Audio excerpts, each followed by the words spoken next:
So after this point, you lost your loved one. Or My loved one died. Your loved one died. Sorry. It's so weird not to say lost. Yeah. Yeah, it's interesting. Your loved one died. This sparked what? What did this spark in you? So lots of things run sort of parallel to life as well, don't they? So during the last few years that I was working as in the NHS, I was very mindful about advanced care planning. So something called advanced care planning is simply thinking about things in the future. So this had always been running through and rumbling through. What point did that start? Do you remember? No, because there wasn't a specific point. It was just always in your mind. It was about all the things that we've spoken about, if we think about it and plan earlier, that end point is better. 100, yeah. And then seeing that time after time. So in the acute hospital, we'd go to things called mortality reviews. When you'd reflect upon the death, did it go well? Did it not go well? What could we have done better? And hearing time and time again, when was dying recognised? 24 hours before? Not enough. Not enough. Yeah. Not good enough. So my whole layer upon layer upon layer has been building advanced care planning. I realised that everywhere I went, I was doing the same type of job. So I was having to almost start from scratch. At every organisation I went to, I was explaining advanced care planning. I was saying the same messages again and again. Things like lasting power of attorney weren't done. People didn't understand it. And I remember thinking, I could do that. I could do that. And for those who don't know what that is? Lasting power of attorney is a way of you nominating somebody legally to support you to make decisions or make decisions on your behalf if you can't. So if you're, for example, married or a son and daughter or mum and dad, people think that your next of kin can automatically make decisions for you if you lose capacity. But you can only do that through nominating somebody through a lasting power of attorney. If you've got a joint bank account, people think, I don't need a lasting power of attorney because we've got a joint bank account. Yeah. But you can only run a joint bank account with both of you having capacity. I see. If one person loses capacity, you lose the ability to consent to run the account together. I see. So setting up a lasting power of attorney enables you to manage your loved one's affairs. And at what point is it too late to do that? Once you've lost capacity. And by capacity, what does that mean? Okay, so that's a really big question. You could do a whole... I know, that's a whole other thing. That's a brave one. So very briefly, capacity is decision specific and time specific as well. So you may have this capacity to decide whether you drink water, whether you drink orange juice, whether you drink milk and what clothes you wear. Yes. But you may not have capacity to decide whether you should sell £100,000 worth of shares or not, or sell your house. I see. You have to understand the decision that's being made. You have to be able to communicate it. You have to weigh out the pros and cons. Was it worth me driving the way down to Brighton to chat to you today? Yes, it was. Can I communicate that to you? Yes, I can. So they're all elements of capacity, and you have to fulfill all of those things to have capacity. But it isn't a binary. You don't have it, or you don't, or you don't have it. Yeah. It's decision and time specific. Okay. And so you said, I could do that. So how would you facilitate that? So this is bringing us to where we are today. So it brings us to where we are today. So the whole job has been advanced care planning. The whole job has been palliative and end-of-life care. The whole job has been recognising that we do it too late. One of that element is creating a lasting power of attorney. So rumbling alongside that had been COVID. Rumbling alongside that had been caring for somebody who was dying, a close family member. And then rumbling alongside that is children getting older and older as well. So the perfect storm was created, if you want to call it that. And I was brave enough then to set up my own business. So I started off simply doing lasting power of attorney. Yes. So I set up as a limited company and thought, let me learn about doing that as a private business. Yeah. Whilst I was still employed. So you had a little bit of a safety net. And then after, I can't remember how many months, I resigned, and then I developed and grew my own business. And lasting power of attorney is just one element now of what I do. And I'm just thinking, like, from a business perspective, how did you make that jump? Like, you kind of had that little backup where you were still working at your other job, but how did you just have the courage to do that? By being bold. Yeah. By taking a really deep breath and thinking, what's the worst that's going to happen? Yeah. And the practical element is the children they didn't need me financially at all.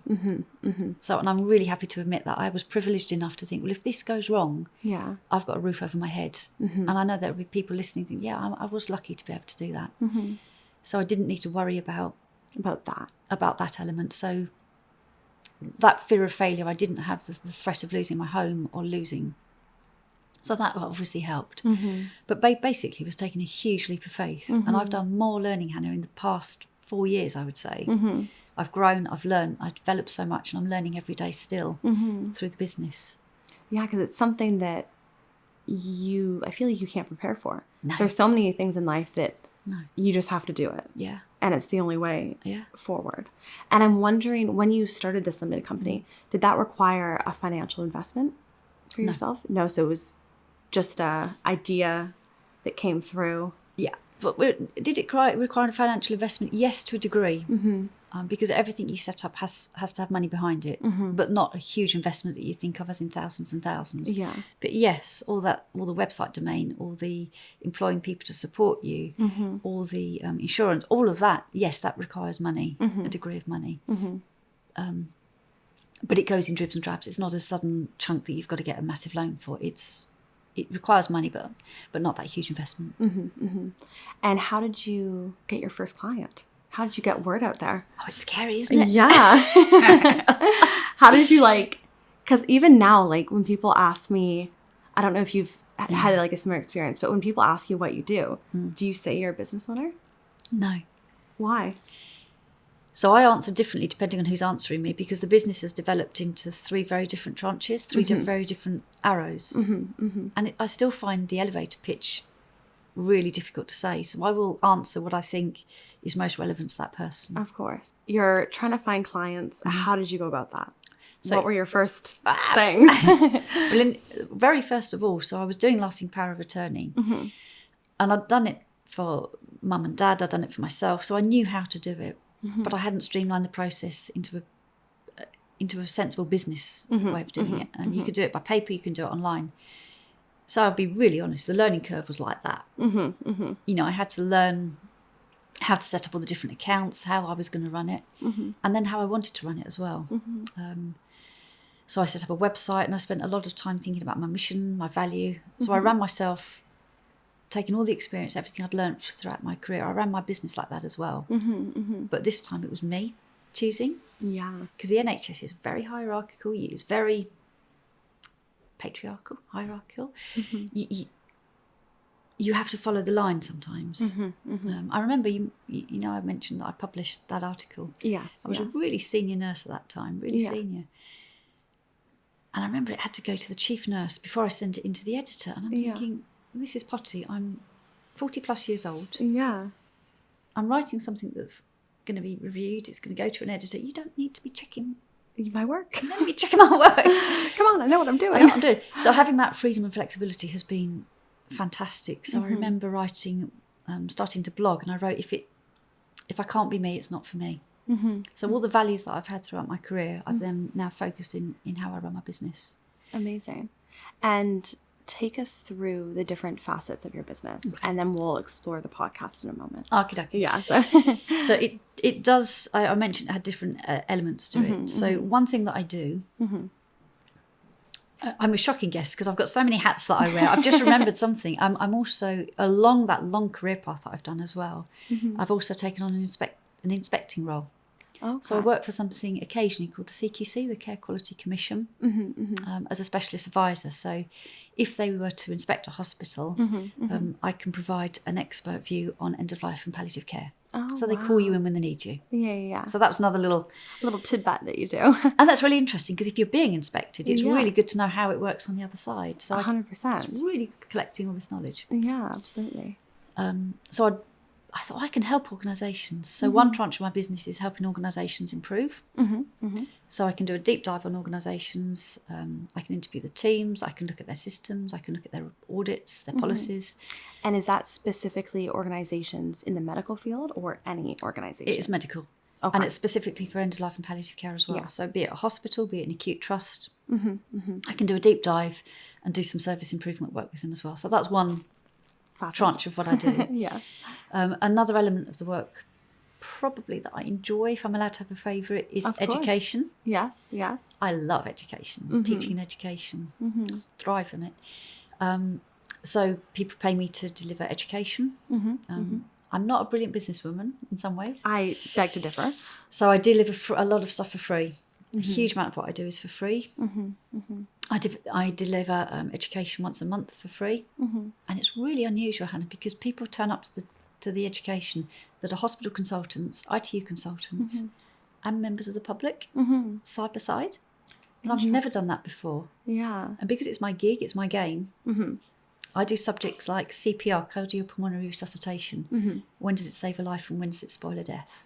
Oh, Really sexy title. Yeah, I really like that. No, I like Good it. And you'd think, catchy. You'd think you shouldn't have these people in a room because they're completely different audiences. And it's really bold, and I was a bit scared the first time I did it. But these are conversations that we need to have as a society rather than make a wall between us. 100%. And it works brilliantly. Yeah. So I talk about advanced care planning. I talk about lasting power of attorney.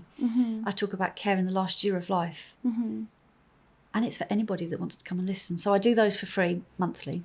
Very cool. And is that in person, online? Online. But I also get paid to deliver them for organisations as well, because I have to fund the free stuff somehow. Of course, yeah. So I do teaching, and they can be huge teaching packages or an hour teaching. And it doesn't matter. It doesn't matter what they are. So I do that element. I do bespoke advanced care planning.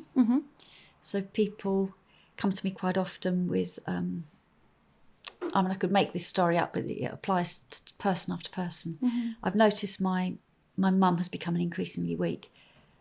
I don't think she's got much longer to live. The hospitals say that she's absolutely fine. This matters to us. What do we do next? So I support people through that. Okay. I work with people that I would call well, that just want to do advanced care planning. People in their potentially the 30s or 40s that want plans in place. I do that. And then I also I've really grown and developed the lasting power of attorney business as well. So the strapline is all of that work. I try to improve professional understanding, raise public awareness and normalise conversations about advanced care planning. That's the elevator pitch.